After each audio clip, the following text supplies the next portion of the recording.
Hey, AB here from B&H, and if you're someone who keeps track of the latest news regarding audio interfaces and recorders, then you probably know that Sound Devices has released its second generation of MixPre interfaces. There's the MixPre 3 Mark II, a 3-channel 5-track 32-bit field recorder, the MixPre 6 Mark II, a 6-channel 8-track 32-bit field recorder that I'm actually recording into for this video, and the MixPre 10 Mark II, a 10-channel 12-track 32-bit field recorder. If you're looking for a line of external audio recorders/interfaces with professional sonic quality and flexible recording options, you should definitely check out this second generation of MixPres. And I say flexible because right out of the box, they offer 3 modes of operation to let you record your audio just the way you'd like. There's Basic Mode, intended for hassle-free plug-and-play use. This is great for amateurs or new users who need basic recording and playback functionality. Next, there's Advanced Mode, intended for use by professionals and users who wish to have every available setting and option at their disposal,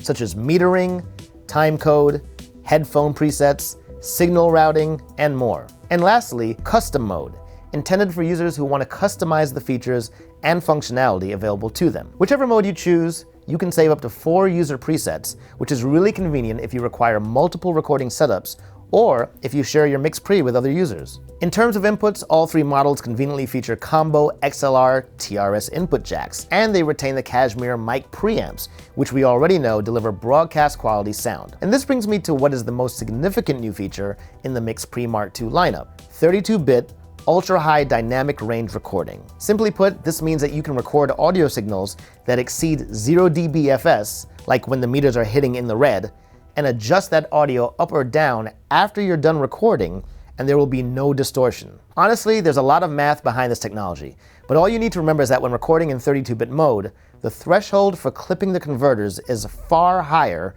than what most sounds could possibly produce, making it almost impossible to distort incoming audio at the converter stage. Needless to say, you can rest assured that your audio will not be compromised. Now, you may be wondering about the benefits of 32-bit recording over 24-bit, and I think that there are some cases where you'd find this new technology useful. For sound designers, accustomed to recording sound sources with varying levels of dynamic range, having the ability to accurately capture audio at any level and tweaking it in post without fear of distortion or preamp noise when you boost the audio is very attractive. You'd be able to record everything without having to adjust input gain at all. Just plug in your mics and let the MixPre handle whatever audio you throw at it. It's really that simple. And what about limiters? Not surprisingly, limiters are neither available nor needed for 32-bit float recording. But if you choose to capture audio in 16 and 24-bit modes, you can engage the analog limiter if you're worried about clipping your signals.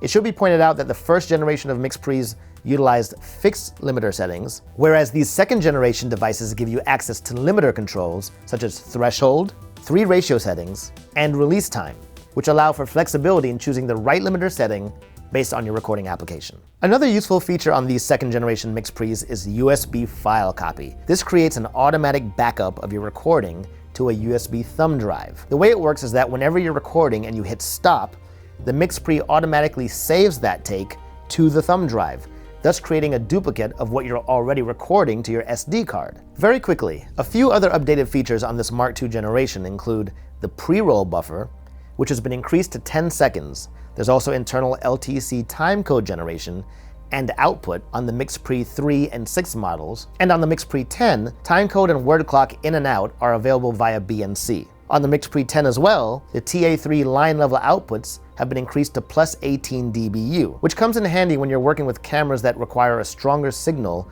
to drive their preamps. In addition, the USB-C port enables you to connect your MixPre to your computer either as an audio interface or as a way to transfer files to your computer from the SD card. All units can be battery powered, either utilizing AA batteries with the included sleds or with Sony batteries when using the optional L-mount sleds. In the case of AA's, Sound Devices recommends lithium or NIMH batteries for best results. For you musicians out there, all models can run with the Musician plugin, which essentially turns your MixPre into a simplified DAW, giving you the ability to record and layer up to 12 tracks total, overdub parts, punch in and out, add effects, bounce everything down to stereo, and more. The plugin is available for purchase on the Sound Devices website, and it can only be used on a single MixPre whose serial number you've provided. It's also important to note that 32-bit recording is not available when using the Musician plugin. If you're someone who records audio in 360, you can also download the free Ambisonics plugin from Sound Devices. Plug in your Ambisonic mic, record in 360, and monitor everything binaurally.